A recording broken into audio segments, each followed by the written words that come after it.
안녕하세요. 부자오빠입니다. 아침부터 또 난리가 났죠. 월요일 개장하자마자 지금 폭락하고 있는데, 우리가 어느 정도 예상은 했습니다.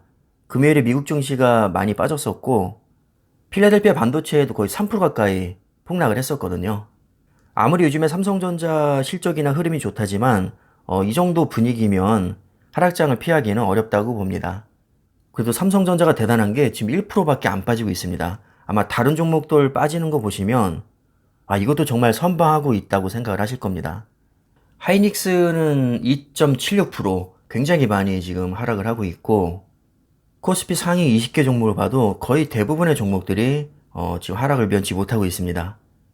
네이버 2.5% 하락하고 있고요. LG화학 2.8%, 현대차 2% 가까이 빠집니다. 그리고 카카오가 4.7% 폭락 중이고요. 기아차도 3% 넘게 빠집니다. 카카오뱅크 6.5% 폭락이고요. LG전자 5.5%, 카카오페이 4% 가까이 폭락 중입니다. 몇몇 오르는 종목도 있긴 하지만 대다수 종목들은 굉장히 많이 빠진다고 보는 게 맞고 심지어 해외 주식형 ETF들도 제가 시총이 높은 순으로 나열을 해봤더니 상위 20개 종목 100%다 하락 중입니다. 특히 최근에 잘 나갔던 차이나 전기차 솔렉티브 오늘만 2% 넘게 빠지면서 3개월 수익률이 마이너스 4.5%입니다. 2만원을 훌쩍 넘기던 주식이 어느새 지금 16,000원대까지 거의 20% 가까이 폭락을 했습니다. 세계 최고의 기술주들이 모여있다는 나스닥 100도 오늘 1.4% 하락 중이고요. 3개월 수익률이 7%밖에 안 됩니다. 자, 그리고 미국 테크 탑10, 특히나 기술주 중에서도 거의 뭐 세계 최고의 10개 기업만 모아놓은 ETF인데도 오늘 하락장을 면치 못했고요. 3개월 수익률 역시 8.4%밖에 되지 않습니다. S&P 500 역시 1% 빠지고 있고 필라델피아 반도체는 3% 폭락 중입니다.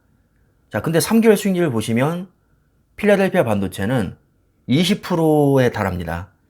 차이나 전기차 솔렉티브, 나스닥 100, S&P 500, 미국 테크 탑10과 비교해 봤을 때 압도적으로 3개월 수익률이 좋습니다. 그런 필라델피아 반도체조차도 최근 금리 인상 압박을 이기지 못해서 오늘은 3% 넘게 빠지고 있습니다. 이렇게 차이나 전기차 솔렉티브를 비롯해서 미국에서 난다긴다는 초우량 지수들도 지금 전부 다 나가 떨어지고 있는 상황이기 때문에 삼성전자나 하이닉스를 욕할 문제는 아니고요. 시기적으로 지금 하락장을 피해갈 수 없는 시기다 라고 이해를 하시는 게 가장 좋습니다. 글로벌 리튬 2차 전지도 지금 1.4% 하락하고 있고 미국 팡플러스 역시 1.4% 하락 중입니다. 보시면 아시겠지만 상위 20개 해외 주식형 ETF들도 단 하나 예외 없이 다 빠지고 있습니다. 금요일에 필라델피아 반도체도 3% 가까이 빠졌었는데 최근에 잘 나가던 AMD 3% 하락했고요. 엔비디아 3.3%, TSMC 4% 가까이 폭락했고 마이크론 1.2% 빠졌습니다. 지금 국내 증시뿐만 아니라 미국 증시조차도 하락장을 피해가지 못하고 있는데 아무래도 가장 큰 원인은 금리 인상 이슈라고 봐야겠죠. 이미 FOMC 회의록에도 나와 있듯이 올해만 연준에서 금리 인상을 3번 계획을 하고 있고 테이퍼링 속도도 2배 올릴 겁니다. 이건 미국만의 문제가 아니라 우리나라는 어떻게 보면 더 심각하거든요, 지금. 인플레이션 굉장히 심각하고 특히 가계부채가 큰 문제가 되고 있습니다. 가계부채가 왜 늘어났을까요? 금리가 싸니까 너도 나도 대출을 많이 받은 겁니다. 대출 받아서 집 사고 주식 투자하고 그러니까 집값도 오르고 주식도 그동안 왕창 올랐었는데 이게 적정선을 넘어서 너무 문제가 되니까 야 이젠 안 되겠다 싶어서 금리를 그냥 올리는 거죠. 한마디로 빚 갚으라 이겁니다. 우리나라는 이미 미국보다 먼저 금리를 여러 번 올렸죠. 연말까지 두세 차례 더 올린다고 합니다. 그래서 연말에는 1.75%까지 갈 수 있다고 하는데 뉴스를 보니까 이미 지금 주택담보대출도 거의 5% 가까이 금리가 올랐다고 하고 신용대출은 6%가 벌써 넘어갔다고 하죠. 아마 앞으로 계속 오를 것 같습니다. 그 다음에 또 지금 문제가 되고 있는 게 환율인데 환율이 1200원을 돌파했습니다. 특히 삼성전자 주가는 환율에 굉장히 민감하게 반응하는데 한마디로 반비례 관계에 있다고 보시면 됩니다. 환율이 오르면 삼성전자 주가는 빠지는 경향이 있고요. 환율이 빠지면 삼성전자 주가는 오르는 경향이 있습니다. 조금 더 정확하게 말씀드리자면 환율이 상승 국면에 있을 때 삼성전자는 하락세를 타고 환율이 하락 국면으로 접어들면 삼성전자는 상승 추세를 타는 경향이 있습니다.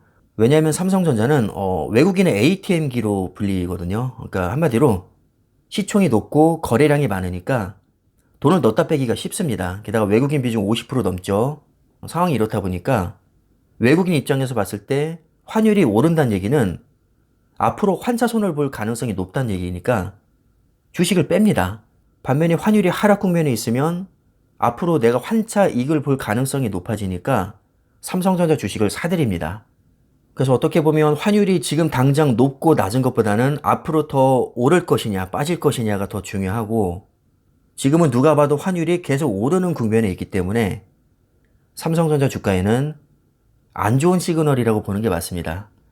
그래서 너무나도 좋은 실적과 전망에도 불구하고 외국인의 매수량이 그렇게까지 지금 많지 않은 것으로 생각이 됩니다.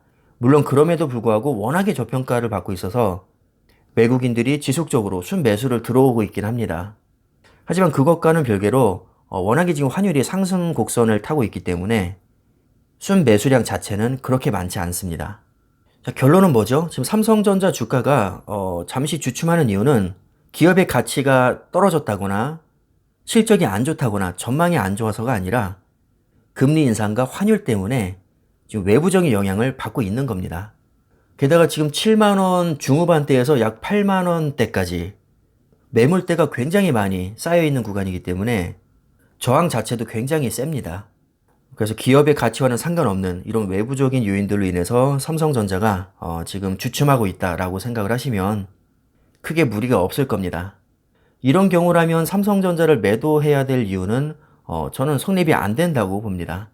우리가 어떤 주식을 팔아야 될 때는 그 기업의 가치가 현저히 떨어졌거나 앞이 안 보일 때, 또는 훨씬 더 좋은 주식을 발견했을 때입니다. 아니면 급전이 필요할 때죠. 자, 이런 경우에 해당이 되지 않는다면 삼성전자는 지금 팔아야 될 이유가 저는 없다고 생각을 합니다. 한참 미국 주식이 잘 나갈 때는 너무 답답하시면은 미국 주식과 분산 투자하셔라, 제가 이렇게 많이 말씀을 드렸는데 요즘에는 미국 주식이 오히려 더 빠지고 있거든요. 그렇다고 현금화 시키자니 언제 급등할지 알 수가 없고, 또 한번 급등세를 타기 시작하면 들어가기가 더 어려워지거든요. 그래서 저는 개인적으로 지금 존버를 하고 있는데, 적극적인 대응으로 나는 가만히 있는 것보다 더 높은 수익을 낼 자신이 있다 하시는 분들은 지금 같은 경우 뭐 트레이딩을 하셔도 상관은 없습니다. 하지만 이게 결코 쉽지는 않을 겁니다. 그래서 저 같은 경우는 어설프게 대응했다가 괜히 폭등장 놓치느니 차라리 그냥 가만히 있자, 전량 홀딩하면서 낙폭이 클 때마다 수량을 야금야금 모으는 전략을 저는 쓰고 있습니다. 제가 기분 나쁠까봐 일부러 계좌는 열어보지 않았는데, 확실한 건 지금 삼성전자보다 최근에 미국 주식이 훨씬 더 많이 하락했다는 겁니다. 지금은 금리 인상에 대한 압박이 굉장히 큰 문제가 되고 있기 때문에 아마 당분간 시장 분위기는 굉장히 좋지 않을 것 같고요. 삼성전자만의 문제가 아니라 지금 전 세계적인 추세이기 때문에 뭐 상대적인 박탈감을 지금 시기에 느낄 필요는 없습니다. 우리는 잡주에 투자하고 있는 게 아니라 세계 최고의 반도체 기업인 삼성전자에 지금 투자를 하고 있습니다. 하락장에서 멘탈이 나갈 이유가 전혀 없는 것이고요. 오히려 이렇게 좋은 주식이 지금 싸게 팔리고 있으니까 매수 기회다라고 생각하시면 분명히 언젠가는 웃을 날이 올 거라고 생각을 합니다. 다들 힘내셨으면 좋겠고요. 멘탈 잘 챙기시길 바라겠습니다. 자, 오늘 영상은 여기까지 하겠습니다. 감사합니다.